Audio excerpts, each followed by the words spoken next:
Good evening, dear Kuwait television viewers, and welcome to another new episode of your weekly program, Kuwait in 30 Minutes. The English News and Political Programs Department has prepared a variety of reports that highlight the many events that have recently taken place across Kuwait.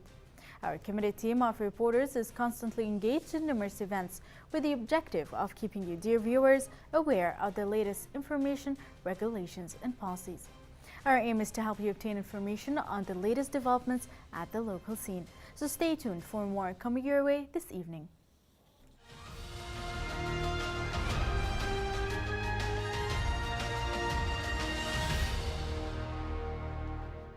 And in our first report, a workshop recently took place at the Kuwait Society of Engineers about the latest technology in broadcasting, which will soon be implemented in Kuwait.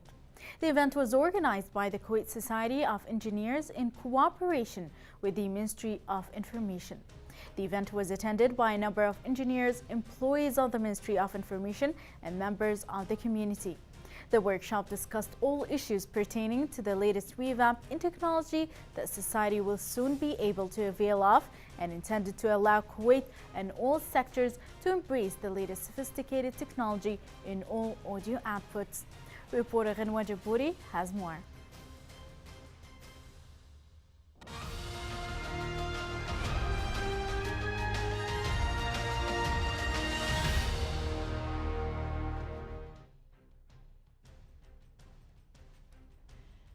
A workshop held at the Kuwait Society of Engineers about the latest technology in digital video and digital audio is a new technology which will soon be implemented in Kuwait and is aimed at offering society a clarity where digital video and digital audio is concerned, and will also help to save power and much more. It's a totally new technology where you can hear clearer sound through your car, at your home. It's totally digital new technology through earth signal, so through the earth, not space, and it's also we have a DVB-T. It's the terrestrial signal. Also, we'll be introducing in the new TVs where you can watch HD signal without satellite. So you have just plug in the aerial, and that's it. You have it all in HD. You get benefit of local commercial.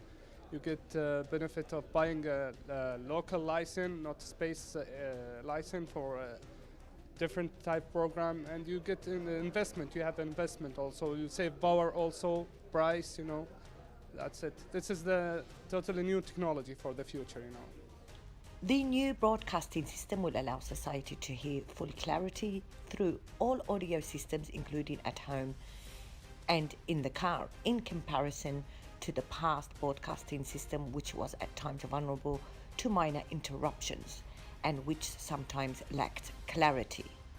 We are here hosting the digital video broadcast and the digital audio broadcast. It's actually a new technology. It is very beneficial for the community. We are here introducing a new technology. It will be very crucial to the national security of the country, actually. And we are here we are having anybody from Kuwait to get to know this technology. Kuwait Society of Engineers is a non-profit organisation whose role is complementary to the government sector, whereby they offer solutions and suggestions to some of the challenges faced in Kuwait that pertain to the engineering arena. Introducing the latest and sophisticated technology to Kuwait. From the Kuwait Engineering Society, I'm Ghanwa Jabouri reporting to you for Kuwait in 30 minutes.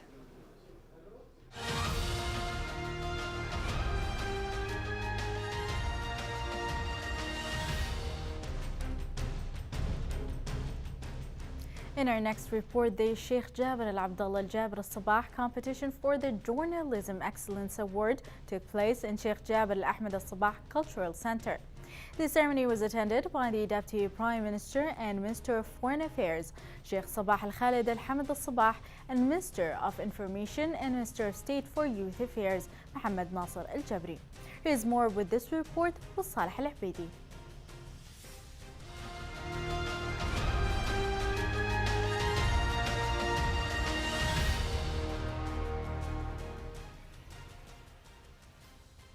In the Abdullah Salam Center for Preparing Leadership in Khaldiya, the General Directory for Sports have launched the training course for sports media.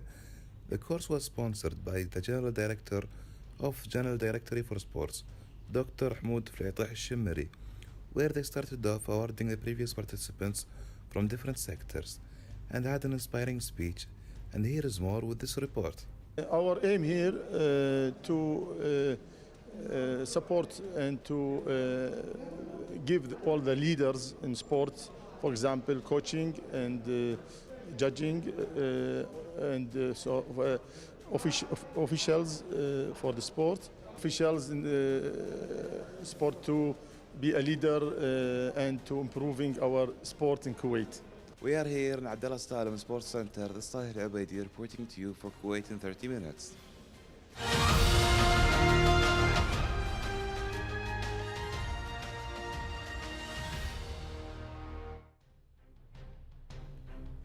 Under the patronage of Dr. Sheikh Saud, the Sabah book launching ceremony was recently held at the Association of Arts in Hawali. The event was attended by a number of prominent Kuwaiti artists, distinguished guests, and the author of the book, Abdurrasul Salman, who is the director of Kuwait Art Association.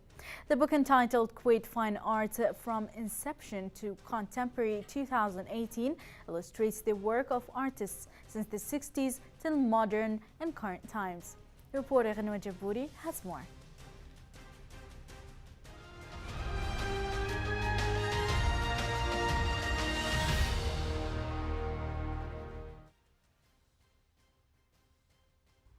Some of Kuwait's many inspiring and phenomenal artists have been brought to life in a most exceptional book titled Kuwait Fine Arts from Inception to Contemporary 2018, written by a prominent Kuwaiti artist, Abdurrasul Salman.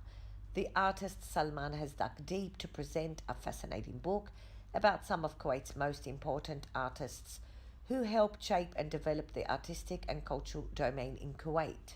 It is about a biography which has been written by Abdurrasul Salman, and he is what you call the chief of Kuwait Formative Arts, and he has done a very big job about all the artists in Kuwait, and he has begun it with the 50th of last century, which is 1950 something, when the first Kuwaiti artists start to paint and to make some sculptures. So he has following all that until today.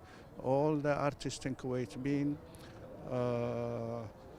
mentioned and written about their biography, every one of them.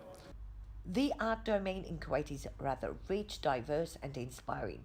Kuwaitis have always had a special love for art, which they present with philosophy, science, spirituality, zeal, skill and creativity, and which has resulted in Kuwait receiving praise for its inspiring artistic and cultural scene on both a regional and international level.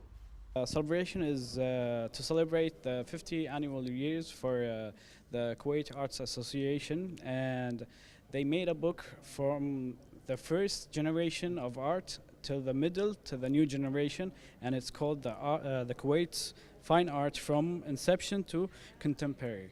Yeah, and this book holds all the paintings of the old generation, new generation, and the middle generation. And this is the first book. There is another second book. It's still being worked on and gonna be printed. Some of the artists who Abdurrasul makes reference to include the very prominent and loved artist Khalifa Al-Qattan. Al-Qattan was a pioneer in the art movement in Kuwait. He passed away in 2003. Other artists include Sabiha Al-Bishara, Sami Muhammad, May Al-Nouri, Thuraya Al-Baksami, Tariq Rajab and Jawad Bushahri, to name just a few. Kuwait Fine Arts from Inception to Contemporary. What an inspirational book, an interesting one indeed to have. From the Kuwait Arts Association in Hawali, I'm Ghanwa Jabouri reporting to you for Kuwait in 30 minutes.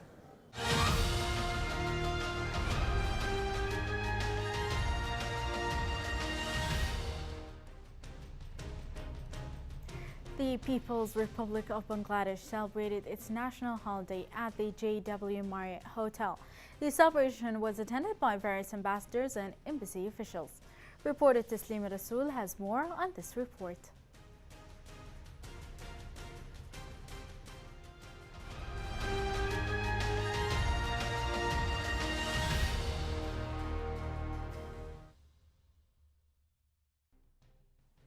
The Independence Day of Bangladesh commemorates the country's declaration of independence from Pakistan in the late hours of 25th March 1971. Generally, a 31-gun salute is conducted in the morning. Different political parties and socio-economic organizations undertake programs to mark the day in a befitting manner, including paying respects at Jitoyo Smriti Sudu, the National Memorial at Savar near Dhaka, Bangladesh. The relation between Bangladesh and Kuwait is very good. It is historical. And from the inception of Bangladesh, Kuwait is the first country in Gulf who recognize us. And from there, from 1971 to till today, our relation is very good. And both the countries are working in different global matters in the same way and in the same line of action, and there is no difference between Kuwait and Bangladesh in any subject. So the friendship between Kuwait will go ahead day by day, and it will increase day by day. His Highness the Prime Minister Sheikh Jabir al-Mubarak al-Hamad al-Sabah in January 2018 went on a 3-day official visit to Bangladesh. During the visit, His Highness the Prime Minister paid a courtesy call on President of Bangladesh, Mohammed Abdul Hamid, where they emphasized the importance of deepening cooperation between Bangladesh and Kuwait, both in bilateral, regional and multilateral arenas. Today is a glorious day.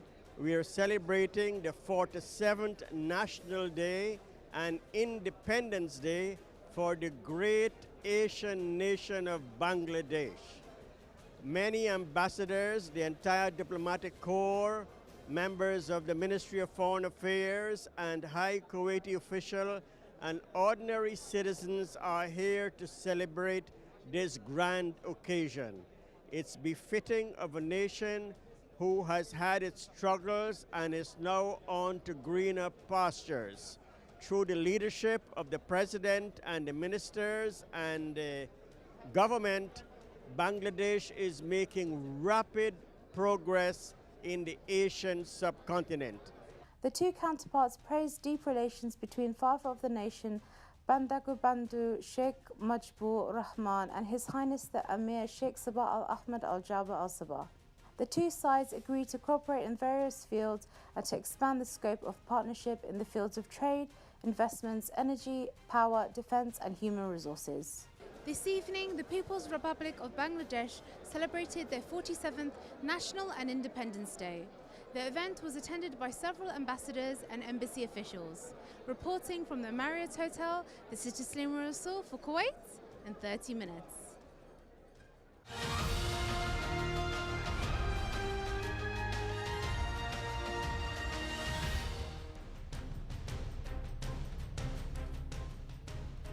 The Sheikh Abdullah Salim Cultural Center announced the first of many lectures to come as part of their lecture series program. Dr. Naif Al-Mutawa gave a lecture on the story of the 99 about the importance of representation in pop culture. Our reporter has more.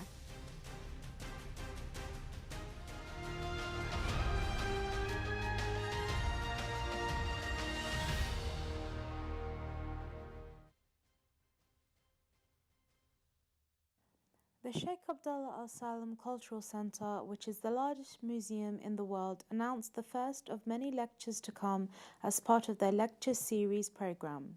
Dr. Naif Al-Mutawa presented a lecture about the importance of the representation in pop culture through the story of the 99 in the Fine Arts Center auditorium. I'm talking here today at Abdullah Salam Cultural Center. I'm very excited to be the first speaker about my work creating superheroes that are intended to fight for the hearts and minds of kids who are taught to use their religion to hate. Now, the 99 started in 2003 as a comic book series, became a theme park, and then became a global animated TV series on Cartoon Network throughout the world, on China, India, and became the first intellectual property from the Muslim world to go global. Now, because of that, it encountered some setbacks and some problems, some in our beautiful state of Kuwait, But in the end, you know, good beat evil, as they usually do in comic book series, and we were able to get to where we're at. And I, you know, learned from every step of the way. And I'm here to share my experience, the good, the bad, and the ugly, with the audience. And I'm very fortunate to have been invited to do this today. A very big fan of Dr. Naif and his work with the comic books, the 99. I've been a big fan of it since 2016. I think it sends a great message to the people all around the world about Islam and its values and teachings. And I want to learn from this lecture a lot about how he thought about the ideas and what made him do the comics. The Arabic Islamic Science Museum's lecture series is going to be a regularly scheduled program that features a diverse range of lectures and talks relating to Arabic and Islamic history. It is a space for both local and international speakers to share their research and engage with the public. This evening, the Arabic and Islamic Museum, as part of the Sheikh Abdullah Al Salim Cultural Center,